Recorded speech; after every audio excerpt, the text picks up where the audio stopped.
To make it here, you need to be able to roll with the punches and shift gears in a hurry. The acknowledged master of that art in the Australian outback is the red kangaroo, the largest marsupial in the world.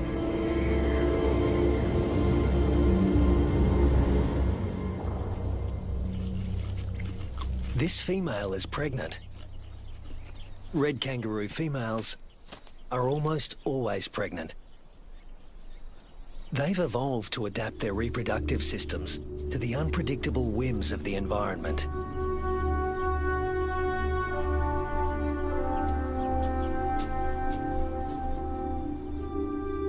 At any given moment, a female can have 3 offspring to care for, each at a different stage of development.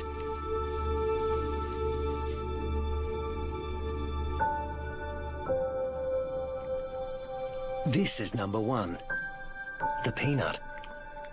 After 33 days developing in the womb, the newborn emerges as a blind, hairless, pink creature, roughly the size of a peanut. We call him Rusty. There's virtually no sign of the powerful hind legs we all associate with the kangaroo. He uses his arms to make the grueling trek up the belly to his mother's nipple, guided solely by instinct and smell.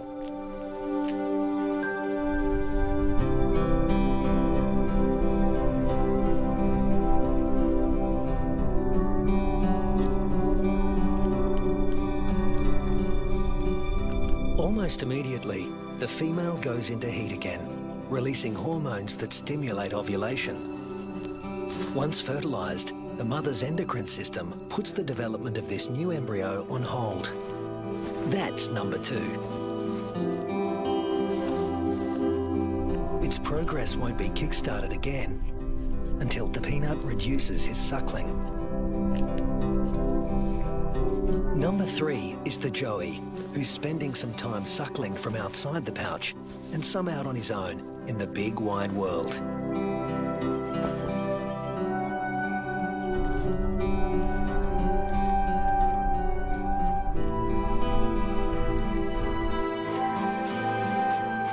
The female is a living assembly line of young at various stages of development.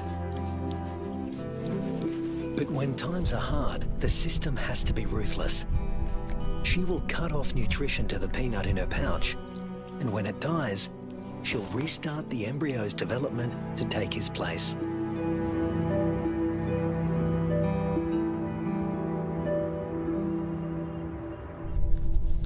Rusty's developing nicely.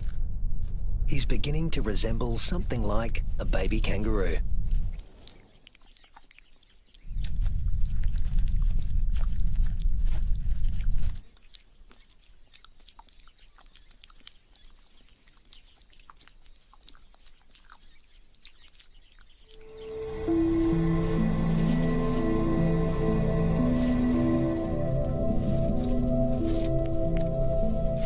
Now 3 months old, he can hear all the sounds of the world he'll soon be inhabiting.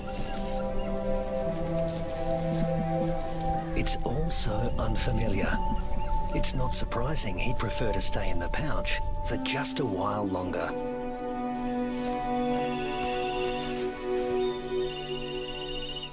There's plenty of...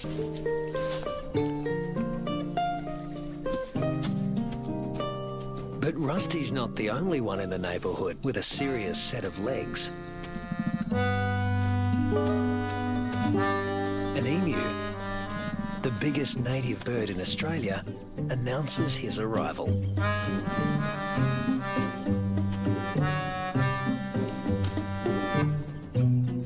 His skirt of feathers absorbs 80% of solar radiation, leaving the skin underneath cool. This dad needs a cool head. In the emu world, dads take on all parental responsibility. The chicks will be under his wing for 18 months. Not not exactly the red kangaroo way. Males are pretty much deadbeat dads.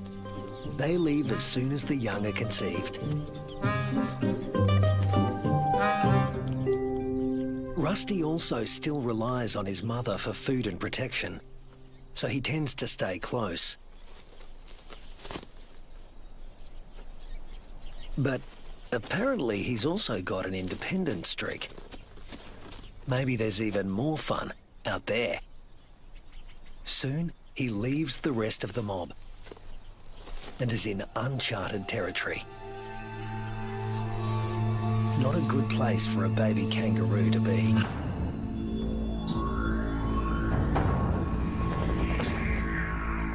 A wedge-tailed eagle, the largest bird of prey in Australia. And it likes to take young kangaroos. Mum realises she doesn't know where Rusty is. But the eagle does.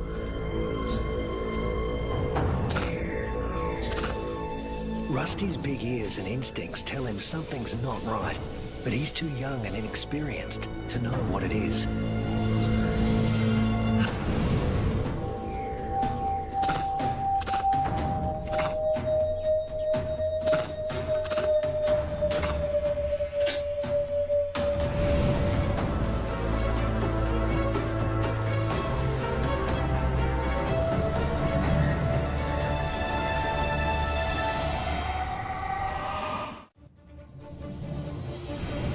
No sooner has Rusty left his mother's side than he's in trouble.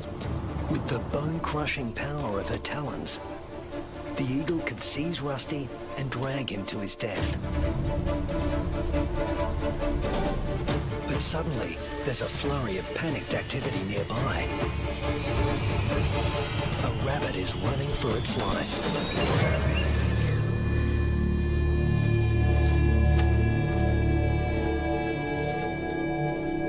Luckily for Rusty, there was easier prey to be had. This time,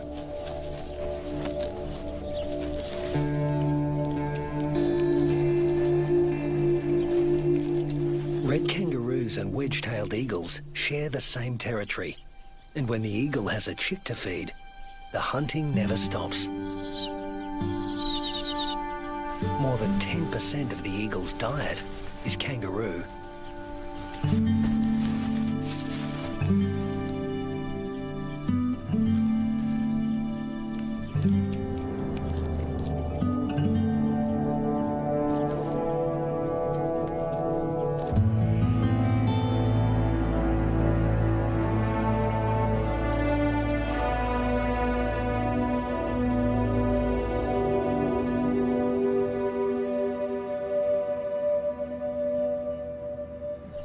Rusty is now 8 months old and a full-fledged joey, a juvenile that spends all his time outside the pouch. In a few months, he won't have Mum's milk to rely on anymore.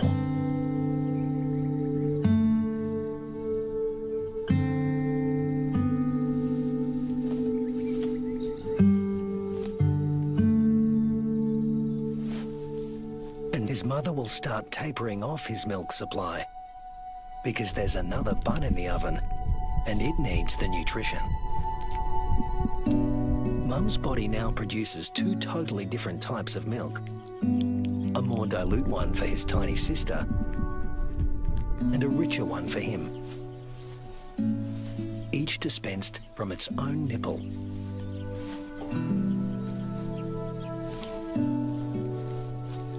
But males like Rusty are about 10% larger at weaning than the average female, and are heavy drinkers.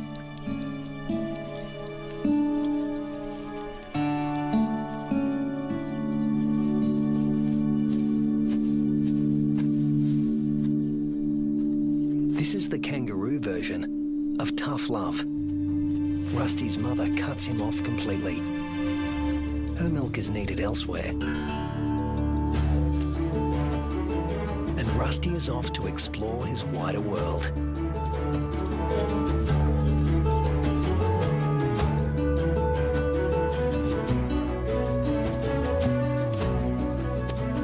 Before long, he happens on another group of kangaroos. These are grey kangaroos, smaller than reds and more suited to areas where the climate is relatively predictable. They don't conserve water as well as reds and prefer the shade of the wooded areas on the desert's edge. Rusty is apparently a new experience for them as well.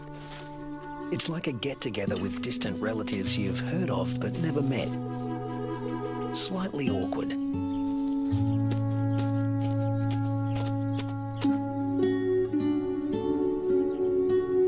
And here comes another branch of the family, wallaroos.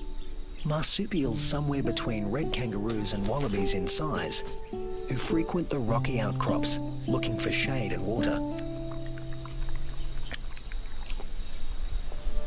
If you live in a desert, water is a treasure, and its presence is never guaranteed.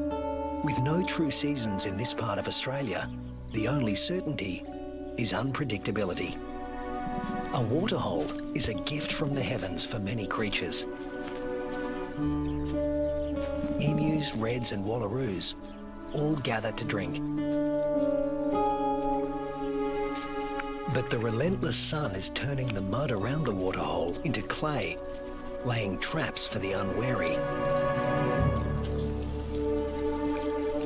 Rusty is not driven by the same intense thirst as his grey cousins. Reds have a kind of super kidney, which concentrates their urine, so they hold on to more water. While the greys have to drink more regularly. Their thirst sometimes drives them to unwise decisions.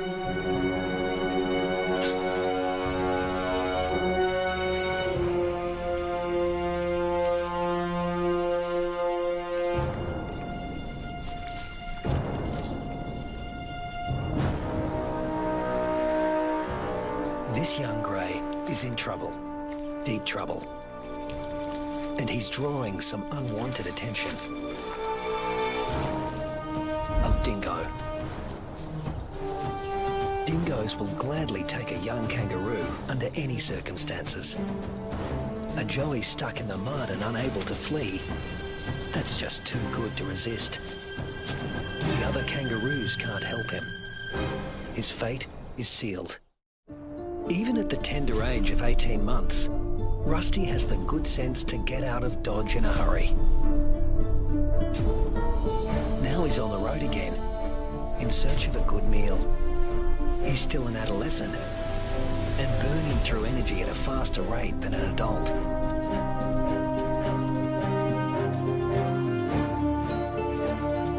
Kangaroo mobs can number in the hundreds, but this one is relatively small.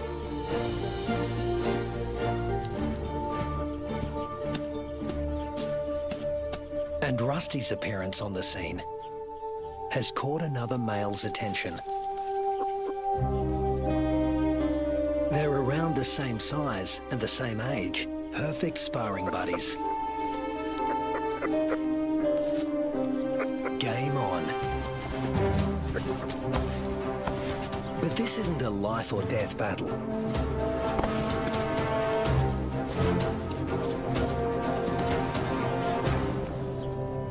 What they learn here will be crucial in later life, when the stakes are higher.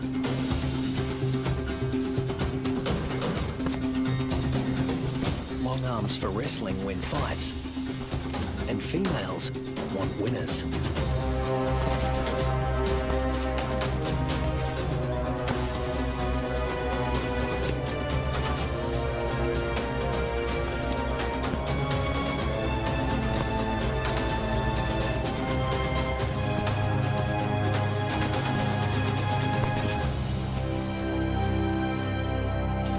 Rusty doesn't come out on top this time, but the boxing experience is invaluable. At this age, the learning curve for a kangaroo is steep and full of surprises. A sudden rustle in the dry grass spooks the gang he's hanging out with.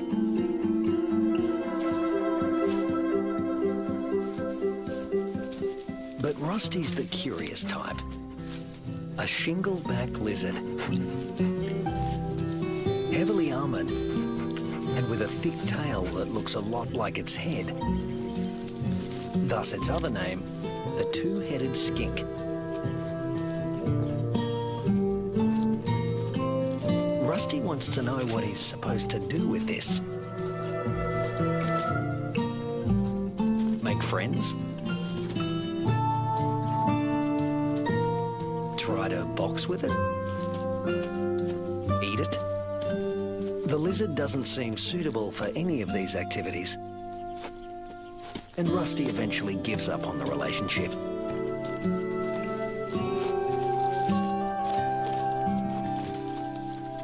This part of the Central Australian outback has been hot and dry for weeks. The plants have been picked clean. When food sources dry up like this, red kangaroos are superbly adapted to survive. Still, even they can't live without water. But something is happening 100 miles away.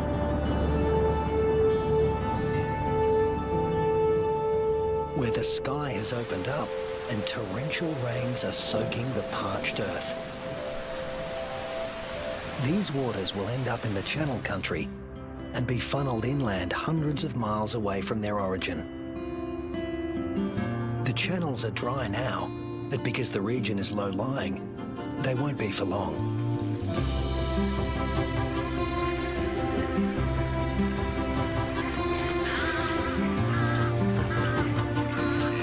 And what was once an arid wasteland begins to revive.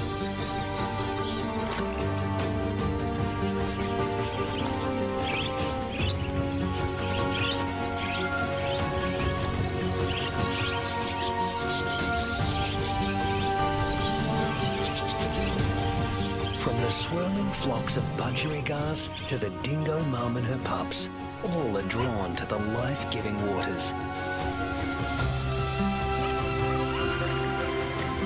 The young eagle flexes its new feathers. And a young kangaroo celebrates in her own playful way.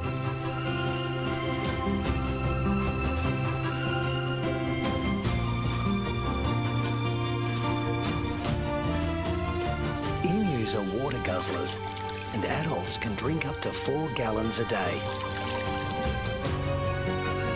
Like all emus, the chicks revel in a cooling bath.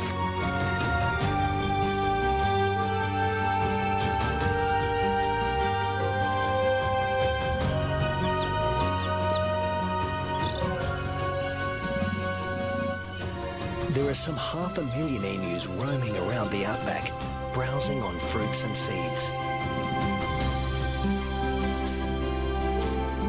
And what's good for the emus is also good for the rest of the ecosystem. As they move through the bush, they scatter the seeds of the flowers and fruit they've eaten along the way, which will sprout and become new plants.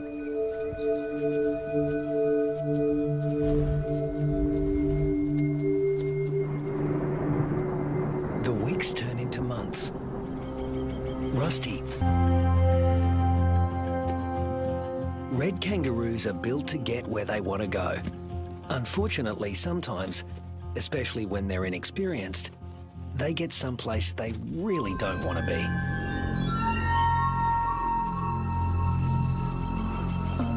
The inland taipan is the most toxic snake on Earth. There's enough venom in one bite to kill 100 full-grown men.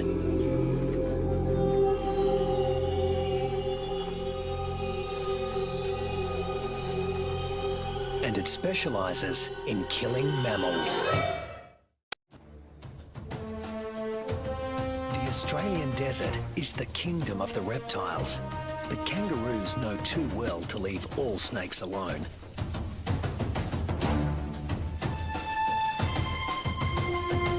Brown snakes kill more humans than any other snakes in Australia.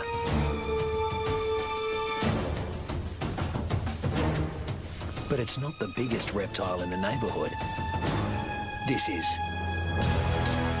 The parenti, reaching 8 feet long, venomous and fast on its feet. A large parenti will eat a small kangaroo. But today, it's got its eye on an eastern brown snake.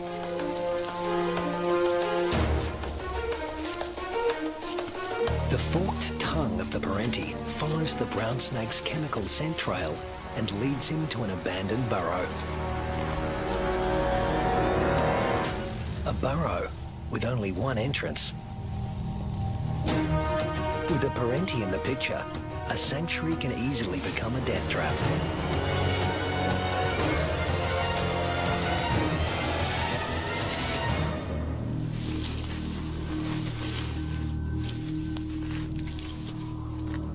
The body of one fearsome reptile disappears into the body of another.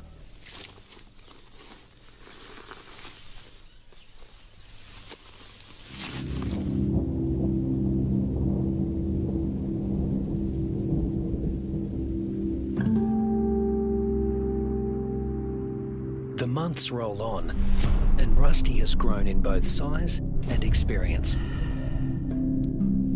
He weighs 150 pounds now and has dozens of sparring matches under his belt. Today, he finds himself with a mob he's met before. The one with the tough male who intimidated him last time.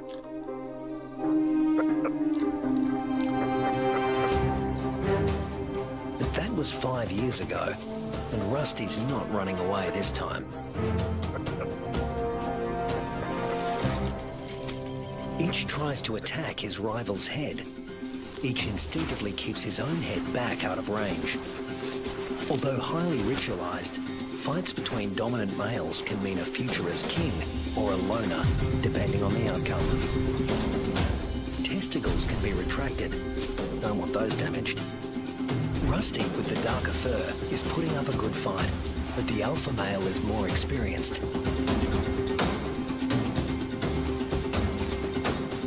Females don't care who wins, just so long as he's got good genes. But Rusty is younger than his opponent and in top fighting form.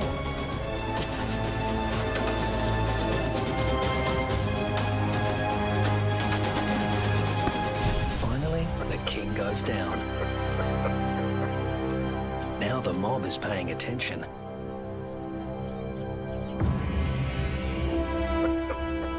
Rusty's the top male now, and to the victor go the spoils.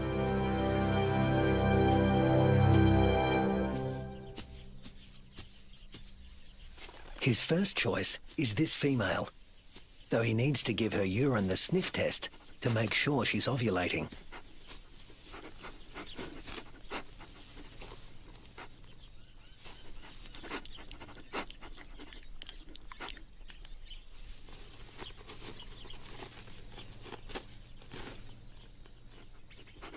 She's ready.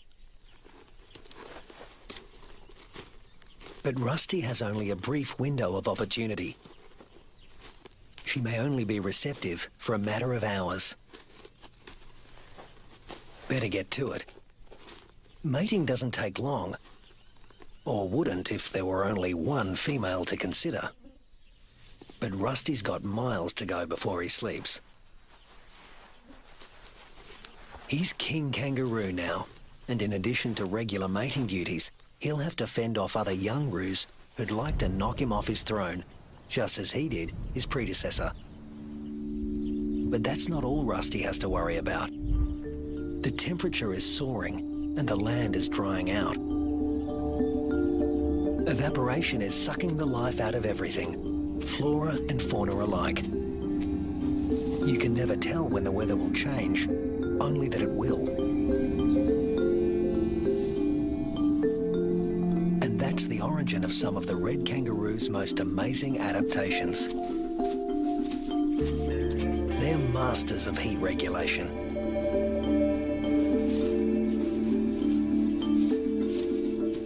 The fur on their backs reflects about 30% of incoming heat and keeps their skin cool, the blue parts of this thermal footage. Spreading saliva over their forearms cools the blood, which has been brought close to the skin surface via a dense cobweb of capillaries.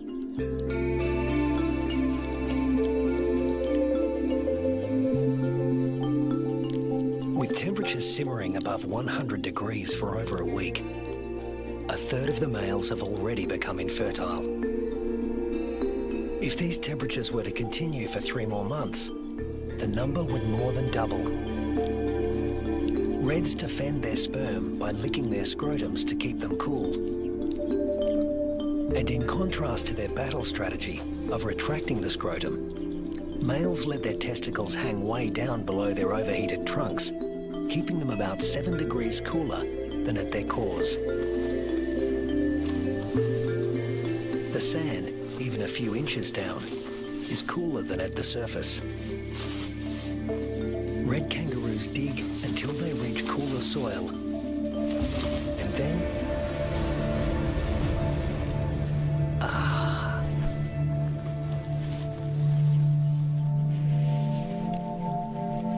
it hasn't rained in months now. The dry, dead grass offers Rusty no nourishment.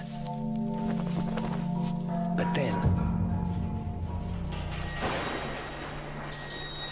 unfortunately, these are dry electrical storms. No rain will come from them. But something else will. Something worse than hunger.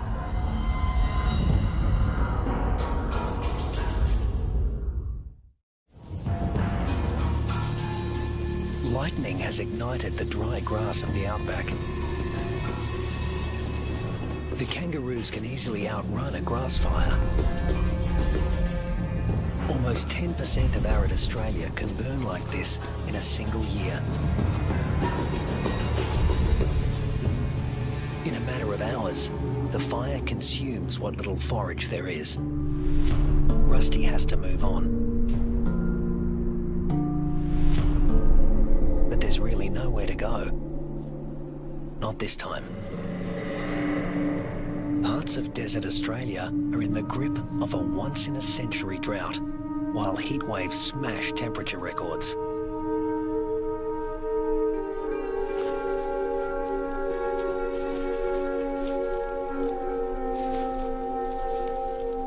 Nothing that lives here has ever experienced anything like it, Rusty included.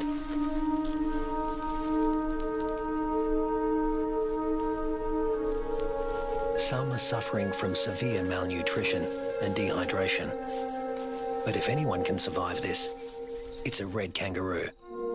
Human bodies are about 60% water. Rusty's is over 70%.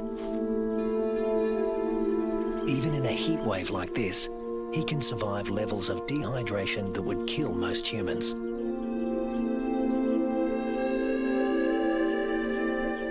Reds only sweat when they're on the move. At rest, they pant, which uses less water than sweating. Raising their breathing rate to over 200 breaths a minute reduces their deep body temperature and cools their brains. And of course, they cover their limbs in cooling saliva. But there's a price to pay. Licking uses up precious water. If the drought continues much longer, this form of cooling will be too costly. The kangaroos stay under whatever shade they can find. When times get this tough, females switch off their milk supply.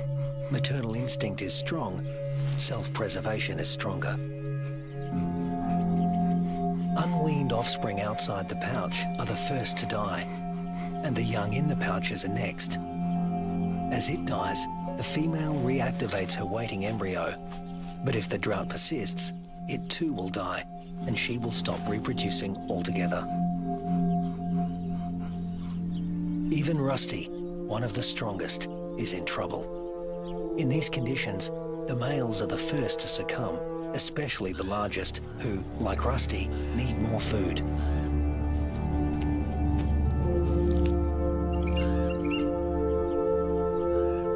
The demise of the red kangaroos is the wedge-tailed eagle's bounty.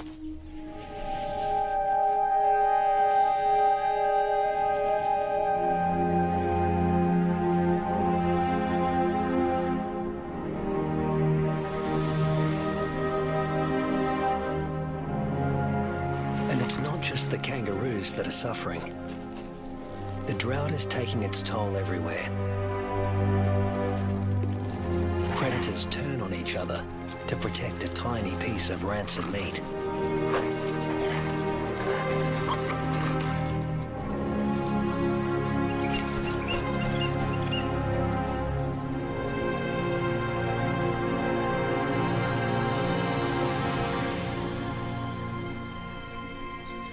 This is the last remaining waterhole.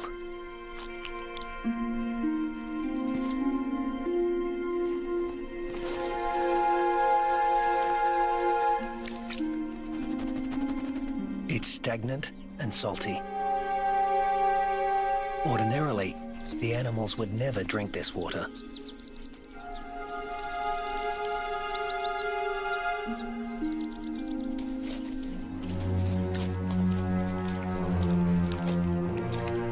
But desperation drives them. The drought makes for uneasy bedfellows.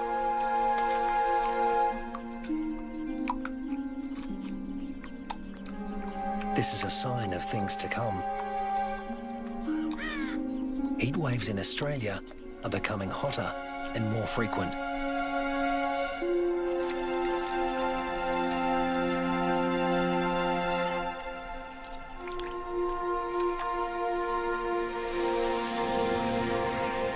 The intense dry heat continues and the casualties mount. Among them are many of Rusty's offspring. In some parts of these desolate lands, drought can kill 8 out of every 10 kangaroos.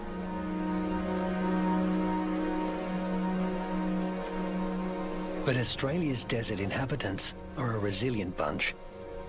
After all, these may have been the hottest temperatures for the last 100 years. But these species have successfully weathered the climate for tens of thousands of years.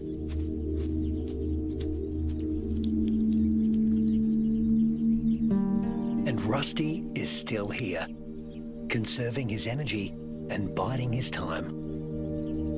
A change is going to come. It always has.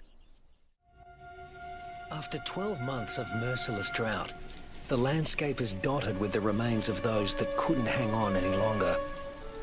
But in the Australian outback, all bad things come to an end. Eventually.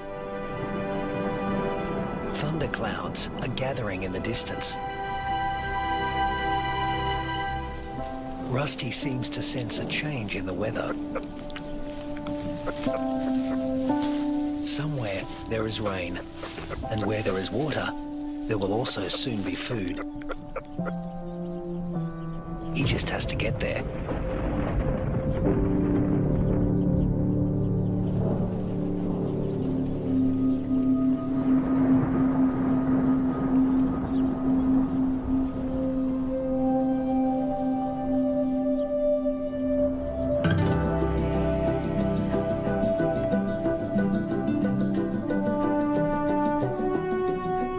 With what remains of his ebbing strength, Rusty heads in the direction of a storm.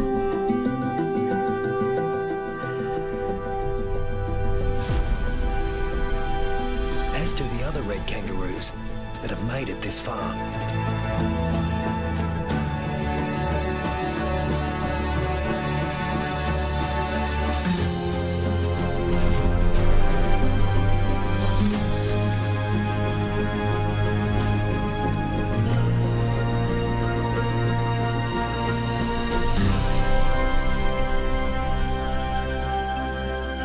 When Rusty reaches the area watered by the storms, he finds a world restored by rain.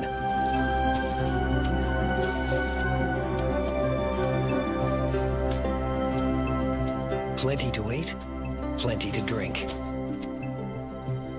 You can almost see the relief and joy in their hopping.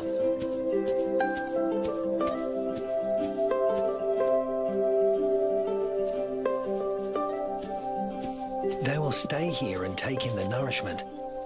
In only a few weeks, males and females will have their health restored, and soon they'll be ready to reproduce once again.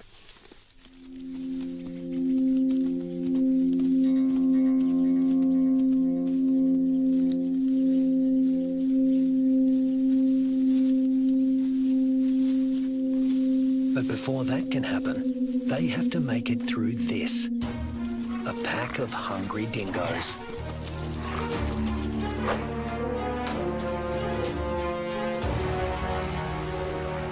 Hunting in a pack more than doubles a dingo's success rate. Normally, they go for the weakest kangaroos in the group. But a pack of this size can take down something bigger. Something like Rusty.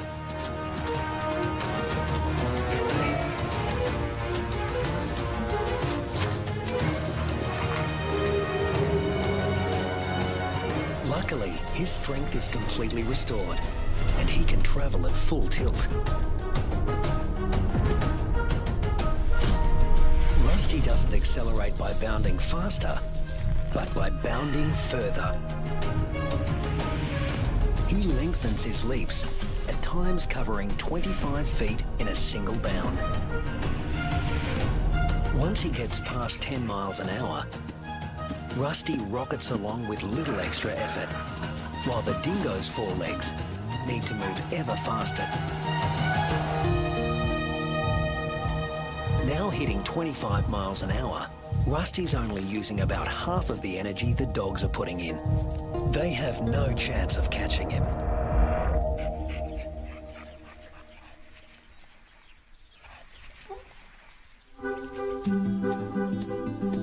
Now Rusty can turn his attention to replacing the offspring lost to the drought.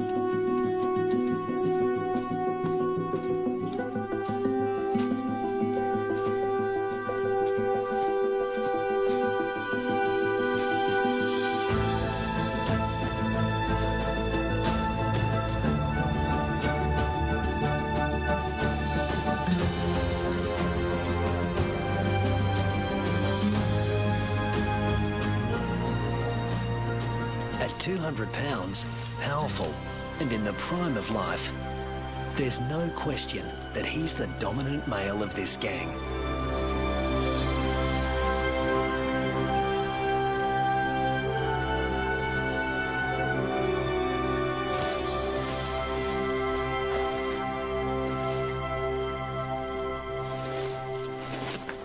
The young he fathers will need an advantage to survive a world as harsh and unpredictable as this one.